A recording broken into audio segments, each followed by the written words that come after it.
Okay, thanks for coming. I guess you could tell from the description and the agenda. Presenting from an IMLS funded cohort project, Laura Bush 21st Century. We have it's called CALL. I'm Wade Bishop, an associate professor from the School of Information Sciences at the University of Tennessee, Knoxville. I just want to say thanks for coming. It's just great. Everyone in Pathable, everybody here in the room. I've been teaching hybrid for a long time, so it's very, very comfortable for me to do this, but at the same time, I appreciate the fact that we actually had shared space and can get to do some different networking too. This is my first in-person type conference in a long time, so thank you all for also going on this journey with us. It's a grant that was funded for the University of Tennessee and University of Denver and their school, and I wanted to make sure we had plenty of students giving their feedback and sharing their experiences from their time on the IMLS grant.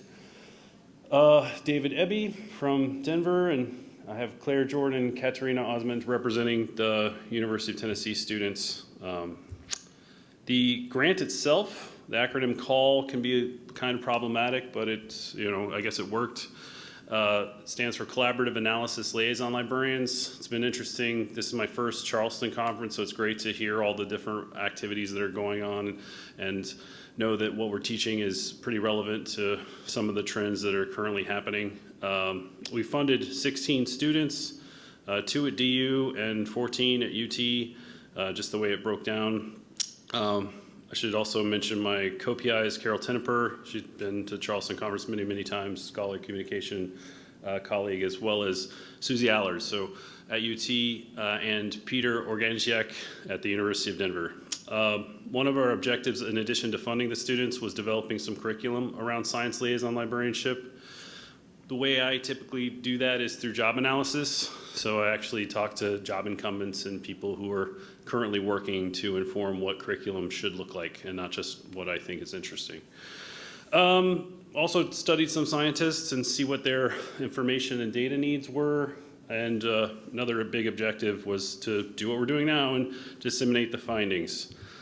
Not that these questions should be answered right now, but just so to guide some discussion and have you all thinking. I know that, people attended various schools at different times, but knowing what you know now, what would be an ideal curriculum to prepare you for your current job? That would be something that would be helpful to hear back from you all. What knowledge, skills, and abilities do you all need as prospective employees for graduates coming out of iSchools and library and information science programs? And then, what are some things that we just can't fit into coursework and you're kind of just going to always have to learn on the job? Those are some of the things. The approach I always use to developing curriculum is actually called developing a curriculum. The DACUM approach has been used in a lot of professions with the same assumptions that whoever's doing the job knows that job better than anyone else. So that's who we should be talking to figure out what we should be teaching. And it's honestly a little cheaper than some other options for doing job analysis because you're not doing any direct observation. One of the things that's a challenge for all of librarianship and any information professional is this is intellectual work. So describing you just like sitting and thinking is not enough. We have to know exactly what you have to figure out and know to do some of these really challenging intellectual jobs. So we did some interviews with people currently working. Obviously interviews have some limitations. It's a rich data set and you get people to describe in a lot of detail what they're doing. But if you want something more generalizable, it helps to have some survey validate what you did learn from speaking to people.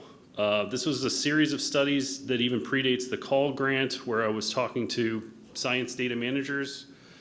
Many of these science data managers are doing many of the same job tasks that a liaison librarian would, except they wouldn't call themselves a librarian. They're helping scientists find data, they're organizing their data for them, assisting with some of the same sort of job-related tasks. So in asking, interviewing several people across a couple studies, I knew the typical answers that people would have so I could do a survey and have something a little more generalizable. This happened, I guess, this time last year. Paper's still under review because everything's kind of moving a little slower, maybe across all domains, but especially in our journals, it seems. I'm behind on editorial work myself, so I can't complain. But some key takeaways, I think, for this audience is there was a lot of data-specific tasks that people mentioned, stuff that I'm not sure if y'all are interacting with data librarians or have data service librarians. Maybe there's some in the audiences, but certainly creating metadata, helping people address questions about creating metadata, managing a repository. Those are some of the jobs that data managers were typically doing, which is not surprising. They also had to know a lot of different stuff. So at least even my library and information science curriculum, none of this stuff came up. But now it's sort of essential for, as we'll hear from the students, to know some of these things like different markup languages with Python, R, many other programming languages and scripting were mentioned by the people in the survey. And a lot of tools, too, that people need to be familiar with. Geographic information systems was listed a lot, Jupyter Notebooks, RStudio, a lot of stuff, Apache Hadoop. Like, these were named specifically, but a lot of them have some similar functionalities. And NetCDF is just a data format. Not surprisingly, most people were engaging with data all the time. And in the survey, 92% said on a weekly basis. So there's a number of papers already out there that would share more if you're interested. Happy to chat after this, but I would guess you're most interested in the Liaison Librarianship course. So from all of these studies, I decided what were the most important things, what were the most critical skills that people needed. So the topics covered in the class were just the basics of Liaison Librarianship, science, scientists, and scientific information, because that's key to have that domain knowledge. Even if you don't have a background in that, you can learn enough about a domain to assist people in it. Outreach, always important for any kind of academic librarian work. Soft skills, it came up so many times in the interviews. What makes someone a great communicator are these soft skills that are not always taught, that people can certainly improve on, but don't always show up in curriculum. And then a little bit about data librarians, research misconduct, research data management, all of these things that could be their own courses, sort of a smattering of topics fit into the liaison librarianship course, just like any liaison librarian job has many, many tasks. Also scholarly communication, some stuff about domains, disciplines, organizational communication mattered, and then collaborative analysis covered a lot of those tools. And a few of the assignments that you probably would recognize. There's not reinventing the wheel too much, but interviewing a liaison librarian, doing a summary of a community, and the community is usually a group of scientists or researchers. I'll turn it over to David because I think it's more interesting to hear from the student perspective and what they learned through this, but I want to make sure everyone had a good overview of what the IMLS Call Grant was trying to accomplish and what we've done so far. Thank you.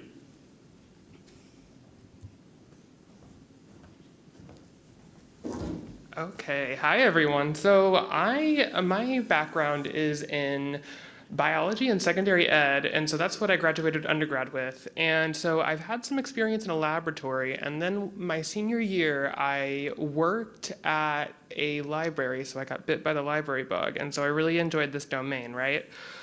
And so I went ahead and applied for library school, and the rest is history, I guess, as they say. But I will say the call program is really great. I have been able to find a research interest, and so I'm actually in the process of applying for PhD programs.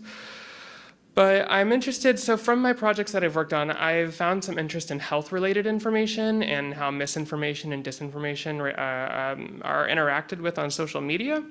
And especially with special interest in TikTok, because it's a very up-and-coming social media network that's not as studied right now, or not a lot of research is on it right now. But that is kind of me. So in the picture, there's me in the lab, and then there's me at the library working. We had a campaign with a big card, get a free library card. And then there's a picture of DU, which I had to include because it's such a pretty campus. But so back to the call program. Basically, the objectives, as Wade had talked about, is we are building liaison skills, and we're going to build that through collaboration. We have he's made a model of experiential learning. I guess we have, not just Wade, but yeah, we have. And it's going to be focused in STEM. And so what that manifests as, and also this picture is the landing page for our website, but and it has all the technical information if you're really interested in that. But those things have to manifest in some way, right? So for me as a student, what does that look like? And so first and foremost, we have like regular meetings that happen as part of our grant. And then we took our class, which is based off of the research of what liaison librarians do, and specifically in the science domains. And then we had our projects, which are really the meat of what I have enjoyed about this program. And the first one I've listed here is one of my papers, and it's a review of medical librarians and pandemic response. So we were supposed to look at in depth at one domain of liaison librarianship, and so I chose medical librarians because I thought it was fairly timely due to COVID-19. And it's really, really fascinating how medical librarians, how science librarians have, I don't want to say stepped up because they work really hard the way it is, but during COVID-19, they had so many more duties and tasks delegated to them. And so that paper is just one of my favorite things because I get to, I don't know, I just get to talk about health science librarians. Yeah. And then we do other things like Google Scholar, like where I made a video and we are able to use skills like video creation and instruction in those. And then we did interviews where I did an interview with a librarian at CU Boulder where she liaisons. And I basically got to ask her kind of like a job analysis of what she does. And then finally, we were able to make a deliverable in terms of for a departmental at University of Denver, we had counseling psychology needed some resources, so we were able to craft some of their high-ranking or some of the journals in which the researchers there might be interested in submitting their papers to. And then the other part of this is the real technical work. And so this program has been able to give me a lot of technical experience with a lot of coding language. And I'm really thankful for it now rather than later. Of course, I'm learning it now, but I rather have it now where it's low stakes, where I am dealing with data that's not, if I make a mistake, right, it's not detrimental to any research or any real job that I would have. So it's very low stakes, and that makes it easy for me to be bold in some of the decisions of my coding, but also make the mistakes with that. And so I've worked in R, RStudio, Python, Tableau. I use Google Colab, but a lot of people use Jupyter. I've also used Jupyter. And so some of the other projects that we have, so like the first one on the top right here is me working in Python with a model data set from the New York City Open Data repository. And basically, again, like I said, low stakes, this data is, the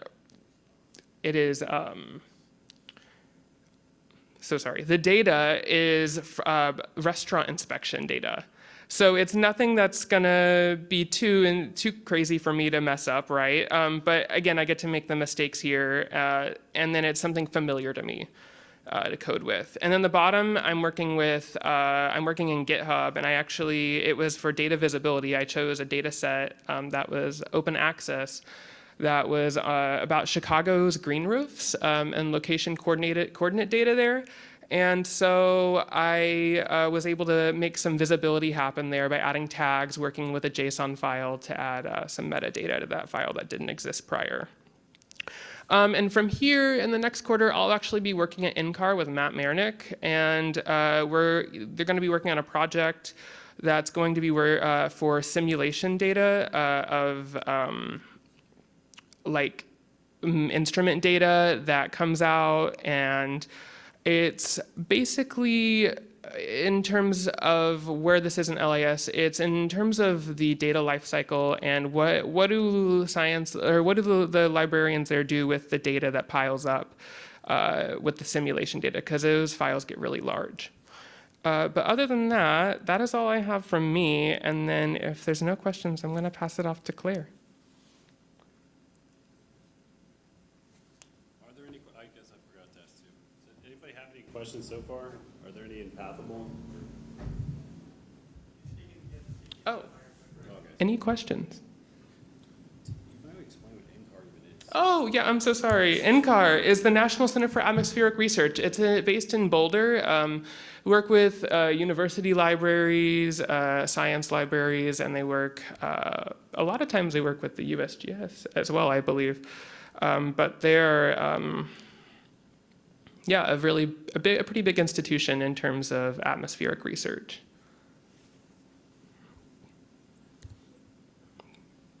But okay. All right.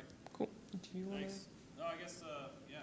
Claire could probably introduce herself. I don't. You have to speak in Yeah, Claire, it's your turn. Okay, great. Can you hear me okay? Yeah, it's all working. Okay. I can drop the slides though, so I'll just try and, let me know if I'm too far off. Okay, sounds good. So I'll stick on this slide for a second. So hi, everybody. My name is Claire Jordan, and like Dr. Bishop said, I'm a graduate student in the Masters of Science and Information Sciences program at University of Tennessee, Knoxville. My background is I got my undergraduate degree in environmental science from Michigan State University, and through a series of different jobs, I ended up in libraries after working at the DC Public Library in Washington, DC. So today I'm going to be talking about a project with my colleague Katerina, where we worked on a team of 6 with Dr. Susie Allard, Dr. Amy Forrester, and Monica Illy. And this project was to address one of the call research questions, which is what are the common and frequent information needs of scientists that are served by liaisons? We actually got to work with a liaison on this project. Monica is the liaison to the Bredesen Center. So this. Can you get the slides back in the room too? Yeah. Okay, just making sure. So you're good, Claire. I just, the folks in the room weren't seeing the slides, and I don't know if people in Pathable are either. Oh, perfect. We got it. Go ahead. Okay, great. Thank you. So this project was like I said, with a team of 6 students, and we were working with the Bredesen Center, which is a really unique situation. It's a collaboration between the University of Tennessee and Oak Ridge National Laboratory. And the Bredesen Center produces 2 different degree programs. They have a PhD program in data science and engineering, and then a PhD program in energy science and engineering. So the overarching goal of this project was to determine the best way to represent the research impact of the Bredesen Center. And we ended up highlighting the interdisciplinarity and collaborative nature of their students and their program in the final product of this project. So in the next slide, I'll explain our process. So our process can be broken down into 3 categories: a needs assessment, research, and then design and delivery. And so with the needs assessment, we started with a client profile in November of 2020, where we did our own independent research on the Bredesen Center. So we looked at their website, their social media, their publications, to look at how they convey themselves and how they convey the success of their students. And then from there, we did a client interview with the director of the Bredesen Center, Dr. Babu, where we asked a series of questions about what it is that he wants to share, what kind of story does he want to tell about the Bredesen Center. And we built our interview questions around some of the things we've been learning in our classes about demonstrating research impact, and then also around what we discovered in our own research in the client profile.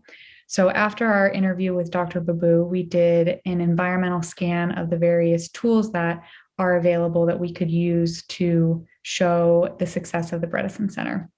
And based on the scan of those tools, we decided to work with an API and analytic platform queries to pull information and data on the publications of the Bredesen Center students. And then we built visualizations based off of that data in Tableau and Boss Viewer. And you can move to the next slide, please. Thank you. So in the client interview, after we conducted the client interview and during our environmental scan, we decided to focus on 3 areas of research excellence. This was in part due to some of the constraints we had with time and resources. This was limited to a spring semester project, so we only had about 4 or 5 months to work on it. But it also was based on what Dr. Babu shared with us that was important to him to tell the story about the Bredesen Center to the public. So we decided to focus on traditional impact, subject interdisciplinarity, and collaboration. You can move to the next slide.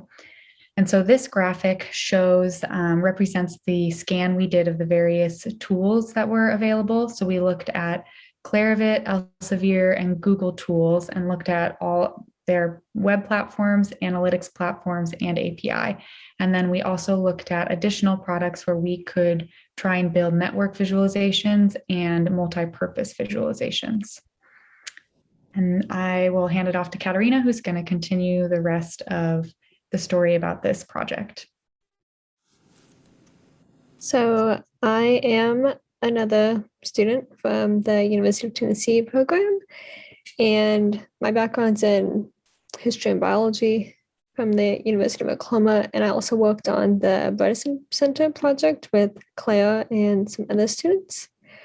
So we after completing our environmental scan, we grouped the tool options into 4 different categories, and we had 3 which we recommended.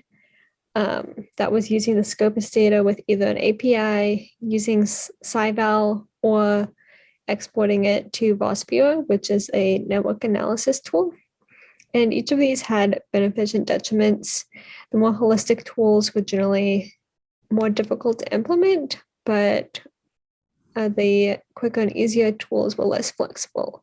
So the Scopus API offered the most visualization options, but it was also the tool that required the most technical expertise to use. And the SciVal or Boss Viewer had less visualization options, but there was less expertise, so they were also a useful option. You can go forward. So then we had some examples of the visualizations that we presented to Dr. Babu and the Bredesen Center of what they could create with these tools. So the first one is demonstrating the traditional impact, and these were created using Scopus's platform. They show information such as the papers published per year, the affiliation, the authors, or the countries. And Katerina, I've noticed though it's really tough, especially doing the hybrid. The people in the room can't see some of the graphs, so I can see it. Anything you want to highlight on these images, or just simply showing that you did some visualizations of their traditional research impact? I mean, I guess it's mostly just that Scopus as a platform can be used to create these visualizations. Okay. I mean, I can see it's mostly from the U.S. and mostly, some of the bigger subject areas. Just not sure if anybody's curious. I've just noticed that being here at the conference, it's tough to meet the needs of all the audiences. And then we gave some examples of visualizations that demonstrate subject interdisciplinarity. So the one on the left is created in Boss Viewer, and it shows the co-occurrence of keywords. So it helps show what keywords are occurring together. So you can see there's several different color groups of words that are often grouped together in these papers. Over all the papers published by Bredesen Center affiliated authors. And then the one on the right was created in Tableau, and it shows the most common journals of publications, and this helps demonstrate which subjects are most popular. And then you can go forward. And then finally, we had visualizations that demonstrated international collaboration. So again, on the left, we have Boss Viewer that shows the countries being collaborated with and what countries associated with each other. And then on the right, it was created in Tableau and shows the number of cross-national collaborations from Bredesen Center authors by year. They can go forward. So we presented these findings to the Bredesen Center in May 2021. And we also wrote a project report with a more detailed explanation of our findings. And we suggested a two-tiered solution. There was a low-effort solution, such as encouraging students to register for ORCID IDs, and then more intermediate efforts, a solution such as collecting author IDs for all of their current students so that they could better improve tracking and improve these visualizations so that they would be easier to create and understand. And then we also presented several future directions they could use these type of tools for. So you can go forward. So we suggested that these types of visualizations can be used to demonstrate value to the state of Tennessee or show outreach of non-traditional students, increase alumni communications, or show non-academic achievement of students, and just use them for any other means to display interdisciplinarity. You can go forward. So if anyone has any questions about the Bredesen Center project before I give it back to Claire to talk about her practicum. Sure, we do have a question in the room. I saw something in Pathable earlier. I just want to point out that all the students had 2 years of funding. So our master's programs can be completed faster, but it was, I guess, a nice perk, I guess, to take more time and spend that additional time doing practicum in a science agency. Sorry. Go ahead. No, it's quite all right.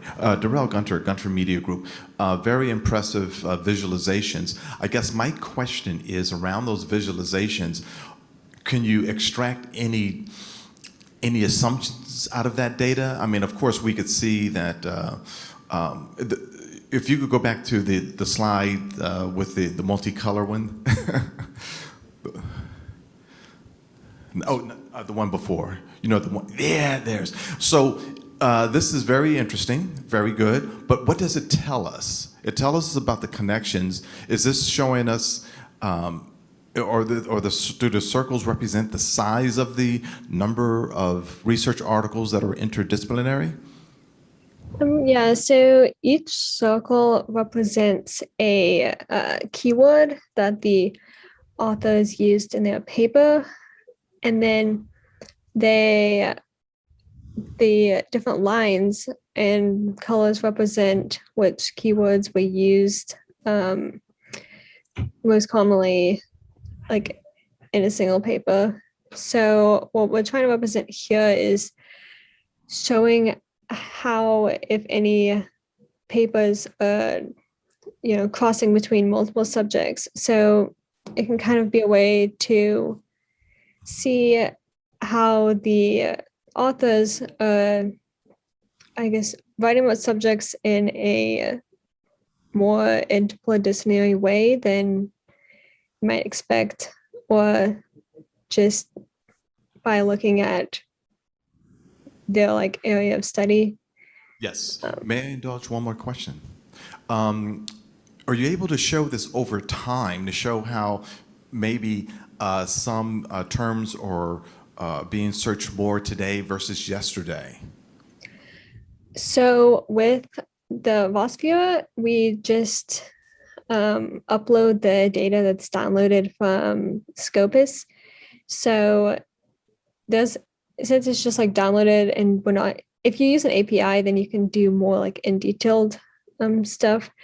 But if you just use the Scopus's search, then you can't do it I guess day by day, but you can include date. So you can limit it by date.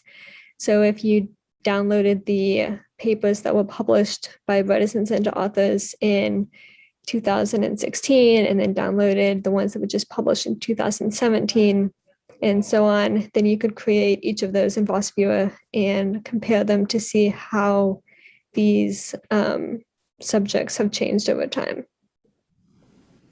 And so to build off of that, the Tableau visualizations we did use the Scopus API for that. So the 6 of us students were split into different teams working on different components of this. So Katerina worked on Voss Viewer and I worked on Tableau, and a couple other students worked with Monica, the liaison librarian to the Bredesen Center, to use Python and the Scopus API to pull the data on the Bredesen Center students and their publications in a format that worked well for myself and my colleague Olivia to build these visualizations in Tableau. So what's nice about the API is, like Katerina said, it's extremely customizable, and we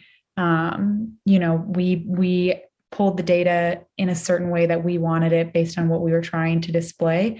And Tableau also is pretty customizable, and there are a lot of ways to manipulate the data to show what you want. So I think using both Tableau and the Scopus API, we could demonstrate like how the keywords have changed over time.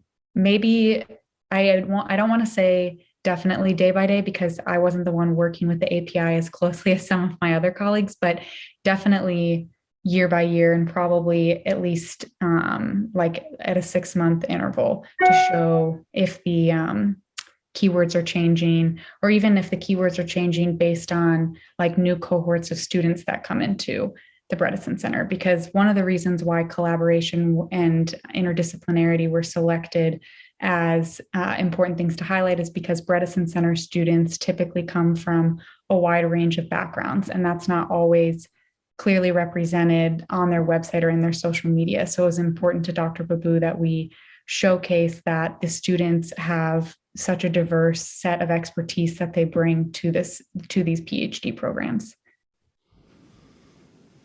Thank you all. I think just to add on that is the same kind of critique can be made of any citation and analysis. It's just data and visualization for the sake of it.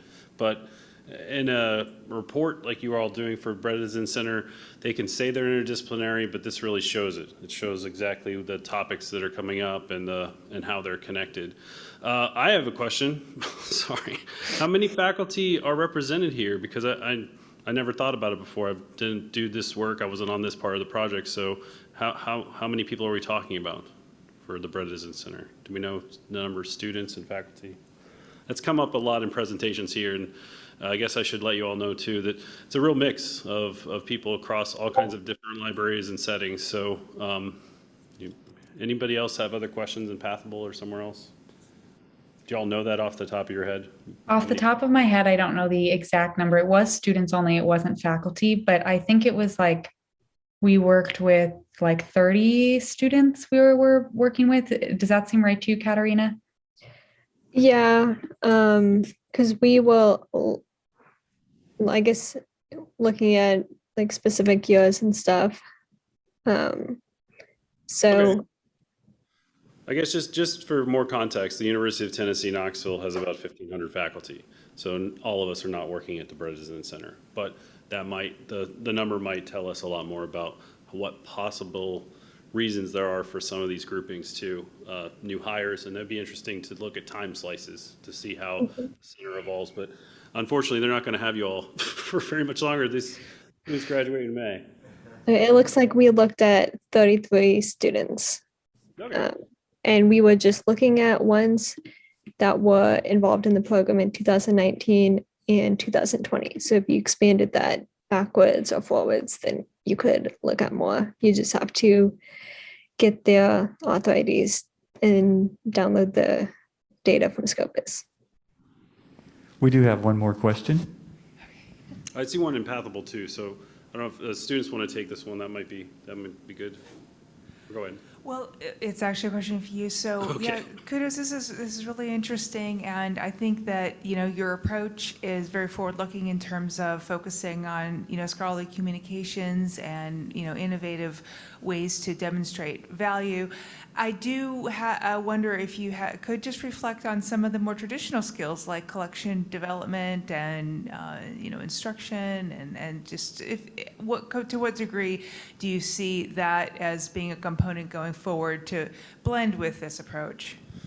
Sure. I'd say there's a lot of considerations across the curriculum. I was like, I guess, fortunate to always be very focused on research and different projects. So I've never actually been on our school's curriculum committee, but I know they do a lot of great work to make sure that some of those essential traditional things are still covered in our core classes. So the idea of this elective and any of our electives is that they would go beyond. I don't know if I could speak to the curriculum at the University of Denver as well, but another sort of trend in all of the I schools has been to reduce the number of core courses, not only to be competitive, but just allow people that are going to specialize to take more of their time in graduate program on the skills that they actually want to learn and need to have for their positions.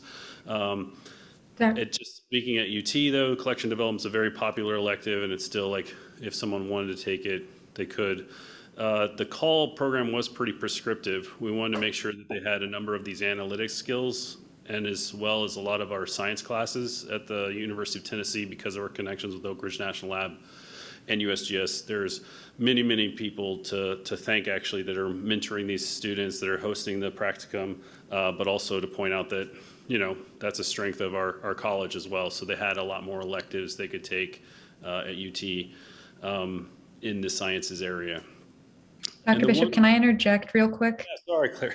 That's okay. I just wanted to say, like Dr. Bishop said, the call grant, you know, does make our curriculum a little prescriptive, but more so in categories of classes we need to take. So an example of a class we took that I feel like was helpful when thinking about collection development, and both Katerina and I took it, was sources and services for science and engineering. So we went through various different science and engineering domains and looked at different sources, like online databases that researchers use and librarians use to answer reference questions. But then we also talked about collection development, not as much. There is a dedicated collection development class that I'm taking in the spring, but we went over it a bit for these different science domains. And so some of the electives have components of more traditional skills like that. And there's a user instruction class that is offered in the spring that some of us are taking,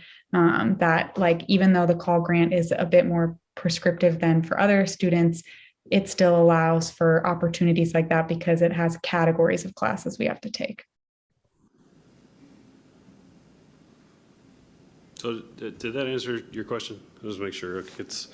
It's a moving target too. Obviously, we're always trying to make sure whatever we're teaching is relevant to the jobs of tomorrow. So it's, and we're all coming at this from different stages of when we, you know, have a long history of different changes to the curriculum. So I don't know if anybody wants to take the other one that I see, the recommendations so far for science librarianship, professional development after starting their first position. Is that a continuing education question? Steve?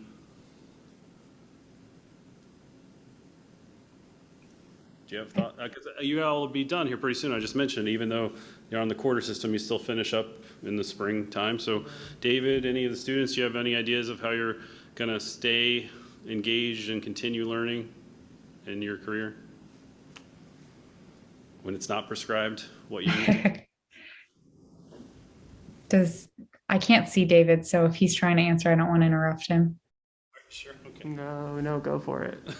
Okay.